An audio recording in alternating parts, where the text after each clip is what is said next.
మేము middle class వాళ్ళమండి. So రోజు ఏదో ఒక మంచి జరుగుతుంది అనే ఆశతోటే బ్రతుకుతూ ఉంటాం. ఒక కొత్త చీర, కాస్ట్లీ చీర కట్టాలన్నా ఎందుకులే చీర నలిగిపోతుంది, మామూలు చీరతో సరిపెట్టుకుందాం అని అనిపిస్తుంది.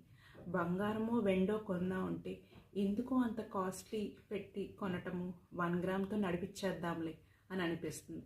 రెస్టారెంట్కి వెళ్దాం కానీ ఎందుకులే అంత కాస్ట్, ఆ బిర్యానీ ఏదో ఇంట్లో చేసుకుందాం. థియేటర్కి వెళ్దామా పిల్లలతోటి, వద్దులే, పిల్లలు మళ్ళీ పాప్కార్న్ అని అదని చాలా ఖర్చు పెట్టిస్తారు. ఎందుకు ఆ పాప్కార్న్ ఏదో ఇంట్లోనే వేగించుకుని అందరం కూర్చొని ఓటీటీలో సినిమా చూద్దాం. సో ఇలా ప్రతి విషయంలో మిడిల్ క్లాస్ మైండ్ సెట్ అనేది పోదండి. మనకి లో నుంచి వచ్చాం కాబట్టి ఆ మైండ్ సెట్ అనేది మనకి ఎప్పుడు ఉంటుంది. సో ఈ రీల్ చూస్తున్న వాళ్ళు నాతో ఎవరైనా అగ్రీ అయితే సో మీ కామెంట్స్ నాకు పంపించండి. Thank you.